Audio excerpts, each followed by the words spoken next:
Bismillahirrahmanirrahim. Assalamualaikum warahmatullahi wabarakatuh. Saya Syifa Alifia Rifani dari jurusan Tadris Matematika semester 6 kelas A. Di sini saya akan mempresentasikan tugas dari mata kuliah Praktikum Desain Bahan Ajar mengenai PPT interaktif. Pada kesempatan kali ini saya akan mempresentasikan materi mengenai lingkaran untuk kelas 8 semester 2.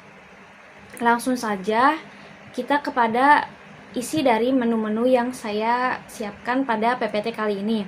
Di isi menu kali ini yaitu ada mengenai materi, pembahasan 1, pembahasan 2, selanjutnya tentang kesimpulan. Untuk materinya tersendiri, yang pertama saya akan menjelaskan mengenai unsur-unsur lingkaran. Lalu yang kedua, saya akan menjelaskan mengenai keliling dan luas lingkaran. Lalu yang ketiga, mengenai sudut pusat dan sudut keliling lingkaran. Lalu yang terakhir atau yang keempat, mengenai panjang busur dan luas juring. Langsung saja kita kepada pembahasan yang pertama. Pembahasan yang pertama mengenai unsur-unsur lingkaran. Unsur-unsur lingkaran ada 10 macam. Yang pertama yaitu ada titik pusat. Titik pusat lingkaran adalah titik yang berada tepat di tengah lingkaran. Jarak titik pusat ke semua titik pada bangun lingkaran selalu sama. Umumnya titik pusat disimbolkan dengan huruf kapital. Lalu selanjutnya ada jari-jari. Jari-jari lingkaran adalah ruas garis yang menghubungkan satu titik pada garis lingkaran ke titik pusat lingkaran. Selanjutnya ada diameter. Diameter adalah ruas garis yang menghubungkan satu titik ke titik lain pada lingkaran, dan ruas garis tersebut melewati titik pusat. Selanjutnya ada busur. Busur lingkaran adalah garis lengkung yang dibatasi dua titik pada lingkaran. Selanjutnya tali busur. Tali busur lingkaran adalah ruas garis yang menghubungkan satu titik ke titik lain dalam satu lingkaran. Lalu juring. Juring pada lingkaran disebut juga sektor, yaitu bangun yang dibatasi oleh dua jari-jari dan busur. Kemudian ada sudut pusat. Sudut pusat lingkaran adalah sudut yang titik sudutnya ada di P sebagai pusat lingkaran dan kaki sudutnya merupakan jari-jari. Selanjutnya ada sudut keliling. Sudut keliling pada lingkaran yaitu sudut yang dibentuk oleh perpotongan antara dua tali busur pada satu titik di keliling lingkaran. Lalu ada tembereng. Tembereng adalah bangunan atau ruang yang dibatasi tali busur dan busur. Yang terakhir yaitu ada apotema. Apotema pada lingkaran yaitu merupakan garis dari pusat lingkaran tegak lurus ke titik di tali busur. Lalu kita lanjut ke pembahasan yang kedua, yakni mengenai keliling lingkaran dan luas lingkaran.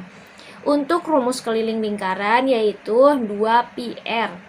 Dan untuk rumus luas lingkaran yaitu pi r kuadrat. Selanjutnya kita ke pembahasan yang ketiga, yakni mengenai sudut pusat dan sudut keliling lingkaran. Sudut pusat adalah sudut terkecil yang dibentuk oleh pusat lingkaran dan dua titik yang terletak pada busur lingkaran. Lalu selanjutnya ada sudut keliling. Sudut keliling adalah sudut yang dibentuk oleh tiga titik yang terletak pada busur lingkaran.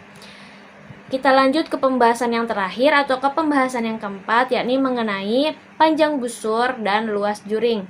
Untuk rumusnya, rumus dari panjang busur yaitu ada alfa per 360 derajat dikali 2πr.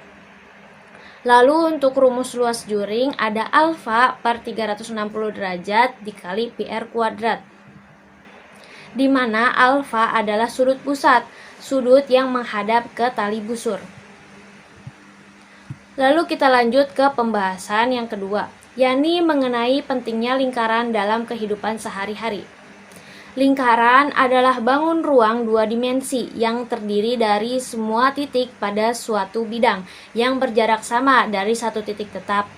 Jari-jari lingkaran adalah jarak tertentu dari pusatnya. Jari-jari lingkaran menjadi 2 kali lipat diameternya. Bentuk geometri yang mempunyai perbandingan luas dan keliling tertinggi adalah lingkaran. Untuk menentukan jarak, kita dapat mengukur luas dan keliling lingkaran. Dalam kehidupan sehari-hari, kita banyak melihat bentuk yang membulat. Di dunia nyata, lingkaran dapat ditemukan, baik di alam maupun konstruksi buatan manusia. Dari ujung pena hingga bentuk planet digunakan lingkaran.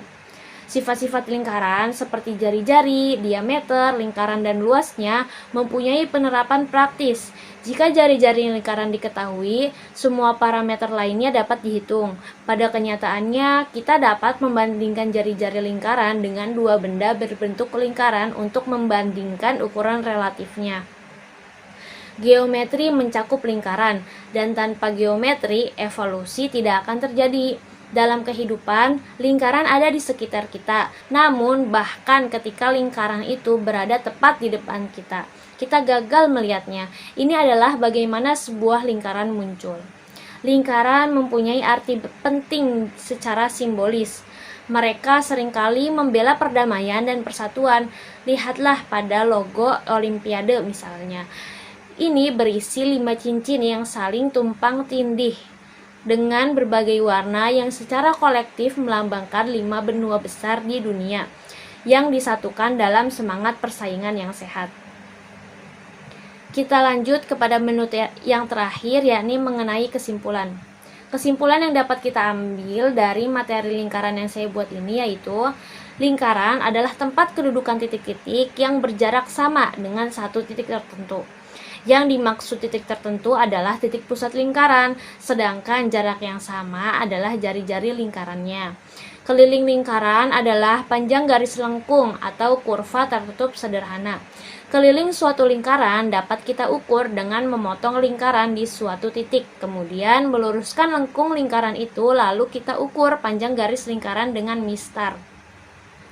Luas lingkaran adalah area yang terdapat di dalam suatu lingkaran. Untuk menentukan rumus luas daerah lingkaran dapat dicari dengan cara memotong daerah lingkaran membentuk juring-juring. Sifat-sifat yang dimiliki lingkaran yaitu merupakan kurva tertutup sederhana, mempunyai garis tengah atau diameter yang panjangnya 2 kali jari-jari, mempunyai titik pusat.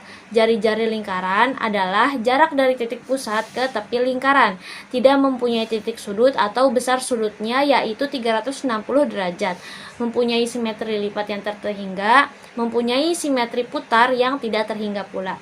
Mungkin cukup sekian presentasi dari tugas praktikum desain bahan ajar yang saya buat. Kurangnya mohon maaf. Terima kasih. Wassalamualaikum warahmatullahi wabarakatuh.